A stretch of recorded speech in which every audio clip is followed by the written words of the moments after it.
ప్రకృతిపై ప్రేమ, వైజ్ఞానిక దృక్పథం, రాజ్యాంగ పరిరక్షణతోనే సమాజానికి శ్రేయస్సు అని ప్రజాకవి జయరాజ్ అన్నారు. వనపర్తి జిల్లా సోమశిలలోని విజ్ఞాన దర్శిని నెహ్రూ సెంటర్, నేచర్ ఫౌండేషన్ నిర్వహిస్తున్న ప్రకృతి వైజ్ఞానిక యాత్ర వరంగల్ జిల్లా నర్సంపేటకు చేరింది.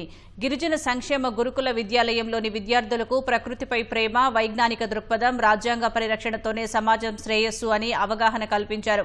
విద్యార్థులు, యువకులు మూఢనమ్మకాలు, వివక్ష వంటి సామాజిక రుగ్మతలను రూపుమాపేందుకు కృషి చేయాలని ప్రజాకవి, సినీ గేయ రచయిత జయరాజ్ సూచించారు. భారత రాజ్యాంగాన్ని కాపాడాలని ప్రకృతి వైజ్ఞానిక యాత్ర ప్రారంభమై వివిధ జిల్లాలన్నీ తిరుగుకుంటూ తెలంగాణలో ఇవాళ నర్సంపేటకు రావటం అనేది జరిగింది. ప్రకృతిని కాపాడాలని, సైన్స్ను కాపాడాలని, రాజ్యాంగాన్ని కాపాడాలని, జాతీయ జెండాను కాపాడాలని ఈ యాత్ర ప్రధానంగా లక్షలాది మంది విద్యార్థుల లోకాల్లోకి వెళ్ళటం అనేది జరుగుతుంది.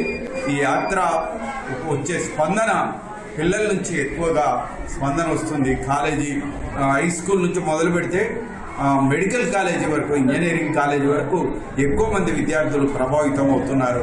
సమాజ మార్పుకు ఇది ఎంతగానో ఉపయోగపడుతుందనేది మేము భావిస్తున్నాం. సైన్స్కి విఘాతం కలుగుతూ ఉంది, అదేవిధంగా ప్రకృతి విధ్వంసం చేయబడతా ఉంది. రాజ్యాంగాన్ని కూడా మార్చేయాలని, అసలు రాజ్యాంగాన్ని రద్దు చేయాలని జరుగుతున్న నేపథ్యంలో వీటిని కాపాడుకోవాల్సిన బాధ్యత ప్రతి ఒక్క పౌరుల మీద ఉందని గుర్తు చేయడం. కాబట్టి ఆ వైజ్ఞానిక దృక్పథాన్ని పెంపొందిస్తూ విద్యార్థులు, యువత, మరీ ముఖ్యంగా యువతరం వైజ్ఞానికంగా ఎదగాలని ఈ యాత్ర కొనసాగుతూ ఉంది.